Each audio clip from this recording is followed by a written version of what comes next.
Omafo enso entumi enko suku yɛde mu amandebɔ ɛde ɛbrɛmo. Omafo eneme bɛkai na aya adwena samtweroni bi a wɔhwere ne kwa yaya Ahmed Swali ebesi na ehwehwemu enadi enam so amansamtwerofo so akasa ɛde afa ho. Na fotosanfo ema wo man a yayi no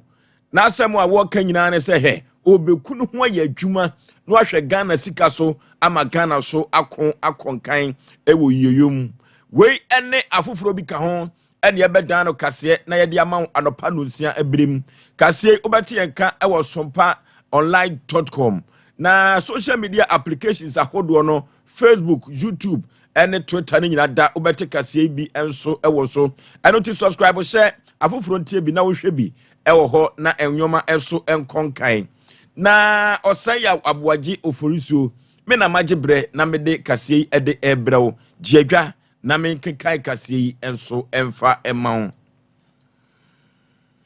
tumpan ana ede ben ni si yepoten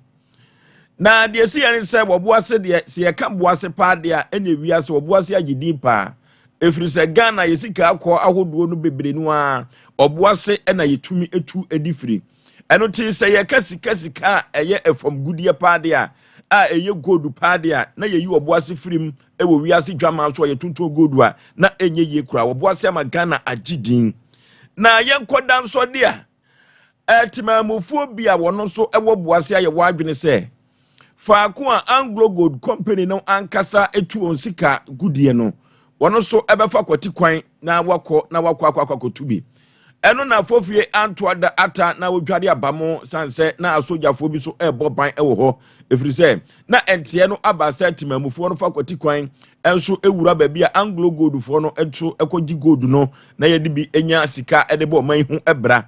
na ekoba se etututuo ekɔhwo wo de esiye no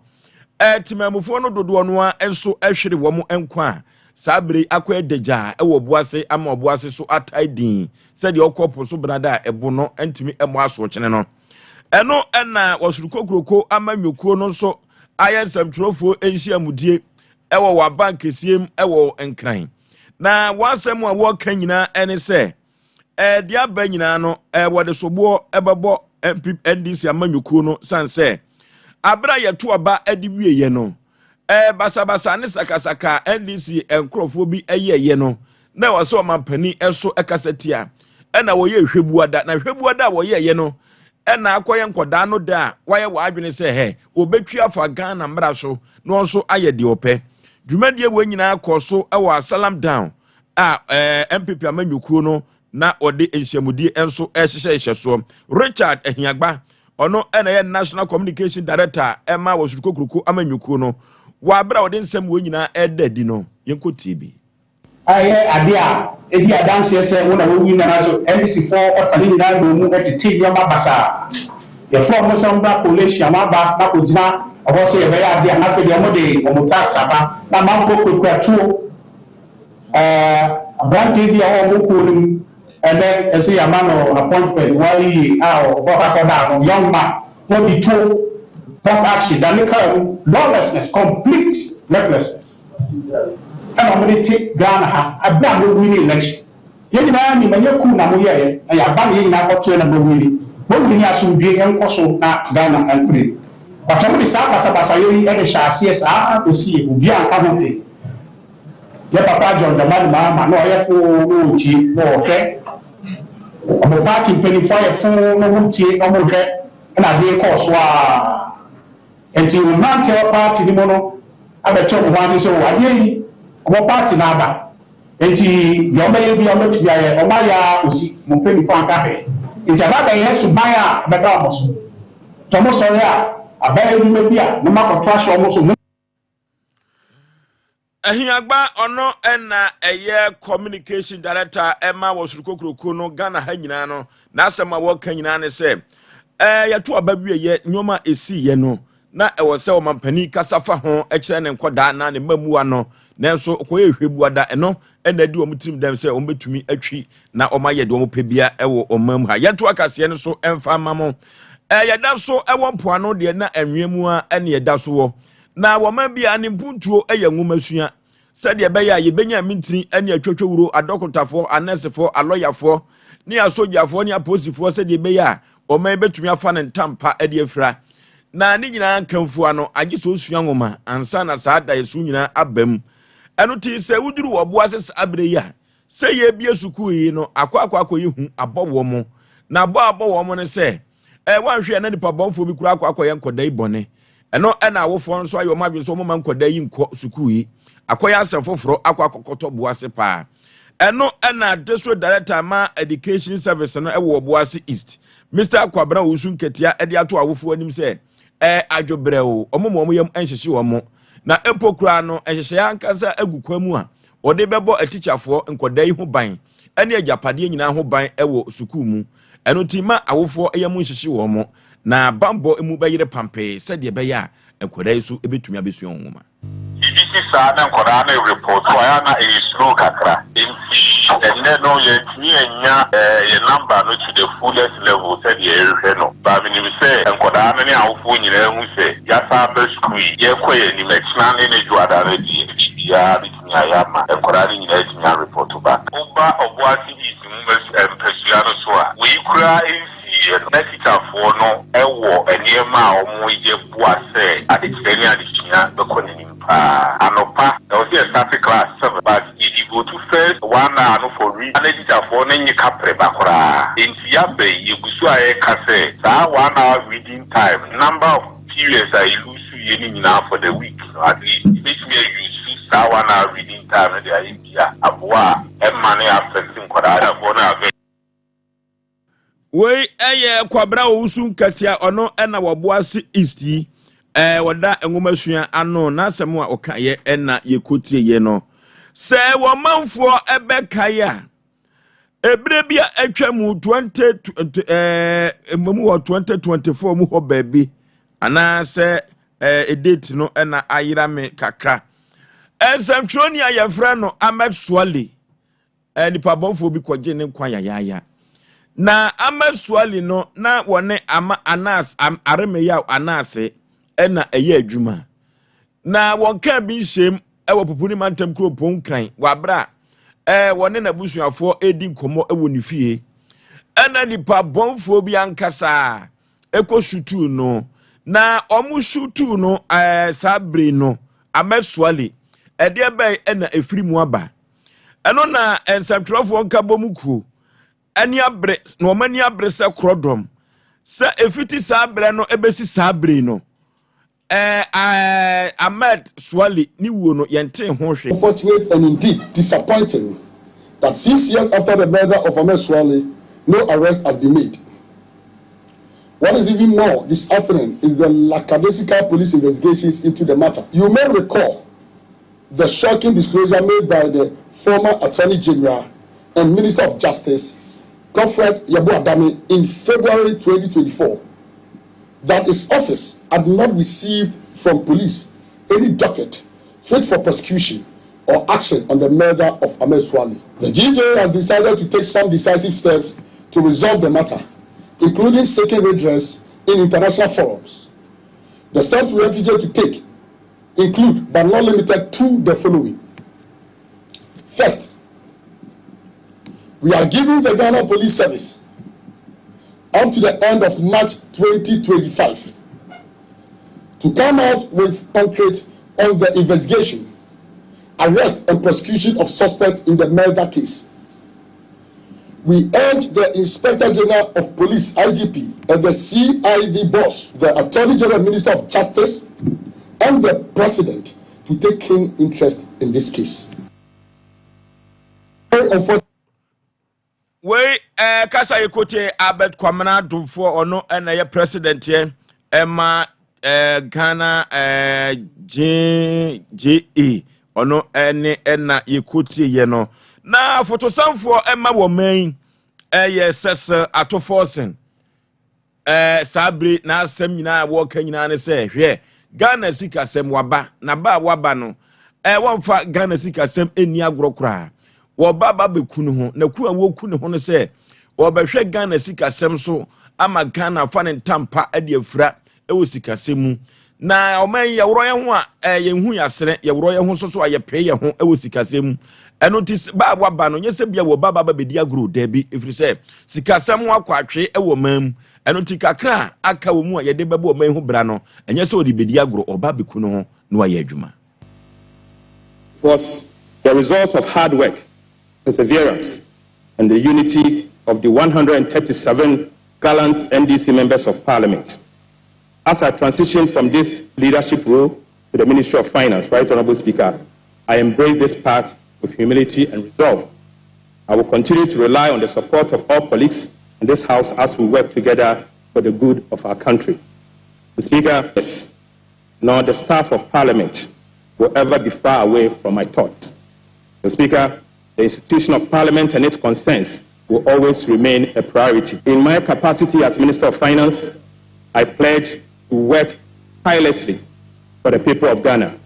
ensuring that the needs and aspirations of the people of Ghana remains at the forefront of our agenda. Kome me wogidie kese pa se ke befo ye ntampa ade afra wosikasemu amesika ato apeno enyina nso agina ye to akase ne so na ye de amamo a castle ato forcing ohwa said the parliament esikoye embrase bedwafie ye no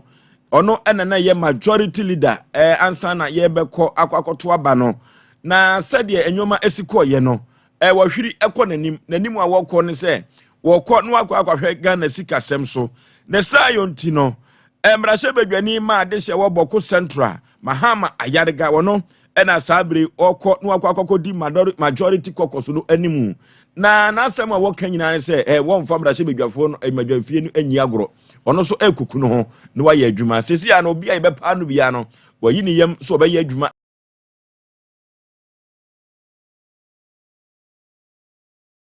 dia boa wo men eno nti dia bekoso omrahye bedwafie bia no sabre no mahama yarga se omfa na adwuma eni agrokra. Against this background, Mr. Speaker, the National Executive Council of the Great NDC, the Majority Caucus, have designated the following honourable members as the new leaders of the Majority Caucus: the Honourable Mahama Ayarega, the MP for Boko Central, as our Majority Leader; the Honourable George Kweku Rekit-Hagan, Member of Parliament for Cape Coast South Constituency, as our Deputy Majority Leader; the Honourable Roxanne Nelson Kwame Echi Dafiamepo, the MP for Saudai, as our Chief Whip; Honourable Comfort Doyo Kujo, MP for Ada Constituency, our First Deputy Majority Whip; and Honourable Richard Achampon, MP for Bia East Constituency. Castle atoforsen na wo kyerɛkyerɛ ensem bi no na no ankyerɛ na Mahama Yarega yɛde dibrei ma no wɔgye osomu so obetumi ayɔ no na asɛm a ɔkan yɛ ɛyɛ obi ade na yɛ obi ahodwini sɛ wɔbɛhwɛ na nkabom akɔso ɛwɔ mmarahyɛ bedwafie. My main agenda in this house is to pursue the manifesto and program of His Excellency President John Dramani Mahama, a manifesto and a commitment that has received the overwhelming support and vote of Ghanaians. Mr. Speaker, we will do this by passing good laws that seek to further those commitments, and we will use our various committees and our oversight responsibilities to ensure that the institutions of governance work for the people of Ghana. Majority leader ewo mrashe bedwafie Mahama Yarega ena yekutie ye no yeto akase no so na Northern Region Minister designate Ali Adolf John na asem a wo ka nyina ne se wo abra yetoto na no se empempi no ya na amanfo bobayi dodo na bayi amanfo ebo no eduru ba bia edi hu atufie amfa hu enso antufie a edi wotan ba efiri se Ghana baburu bia brabo anko ya uzu se bayi na eyo no eno na wo ka se se di amanfo ebo bayi no obehwe na sembra bi wo ho na se betumi aye adwuma na wo na wo boba ye na mfo yamanfo a omakoma ento wo yam na ye bo mu baye no ye behwe na ya cheke won re. It is very true that some areas in the northern region have these witchcraft issues still going on. They have opened centers at various places. At least I know of Nani area. I know of Nani, that is the Yendi district. I also know of Kuku in the Nanumba North district, that's Bimbala area. And I've heard of some also in other regions, but I'm more concerned. The regional minister designate ne ena yekuti ye no was ruko groko amanyokuo no yato aba odintwo poto. Na se wawe kura no a eno nkyere se wo man hu asem untumi nka bi efri se okomra hye bedwafi a wade hye ewo ho a yehwe ne atoto mra ne age mra tum se de oman ebetumi akonkan na wa bank asiem awa salam down MPP amanyokuo no wo office kese ho na ewo na nhyiamudi a wokodi ye no na asem a wo kan nyina ne se aposifo behwe na waye won totoye na waye hwehwemu eyie na enko nkoba se woni aban no ebedi kasubom na ne ese obesuru aban no so okota aban na chi o na ade aban no beye bia no na waye hwebu ada dabi okoye sa ade a na woni timamufo so ani ne yie we nyina akoso wa bra wasuruko amanyokuo no kohyiamu na odi to conduct its investigations and ensure justice is served expeditiously. We also want to warn the police not to engage in any backroom deals with the John Mahama administration to shield anyone in this matter. We need to emphasize that point because from every evidence we have discussed within here, the responsibility for this unfortunate passing or slaughter of our fellow Ghanaians who are members of the NDC in Obasi on the 19th of January 2025 is as a result of the negligence of the NDC. Any aye koshie National Communication Director Richard Ehiagba ono ekasa edema osukukuruku amanyuku no 21st keneke yesiatica expectorofo siatica yade no yeyi papa esusisi efa osirimu na akokoma kosi unase intim yade atwinwim ano den pa 21st kenese menka ncho se yade bibire bia da obetu ase na wode amawo eno ntifa beda no ebibiduru so eno oditu yade ase Kumasi ya overseas no wo Ghana washeta haba bia 15 branches anya asem ketwa otu yade ase pa 0540311311 0540311311 or for risk can your decoder will said you betumi anya Sompa no bi ahwe na watie na programs e free anopa ekosi na nwumire dia nyina no obenya bia tie ni nyina ne se siesie eketwa bi ekoso ewo decoder no so enunti eduru ba bia faako a wo pɛ Sompa no ya na wo bre pa na bre no ne pɛ se wo sotie eso te dia pemamu ano no risk can ma said ye beya enyoma be konkan na ne one ne da e be ko umia one no ano ne Sompa ozenye mini eno na ye ka cho say risk can it Sompa be mo wakatua papa aha na bre be ma ye dia no pa no sia kase no asie samufo eye asante ye bo Benedict ye oye elder SDA ni kuku a Veronica Jando de kuku ma mi sister pa oye Romani sana okọ newsroom so a SDA for so ewo ya Grace akosua somu minima so dia okọ oye Pentecost ni obi e bompa ye said ye be ya bibia be konkan afi 2025 tinam dia so de no tudwa no okọ MC a so a Azuka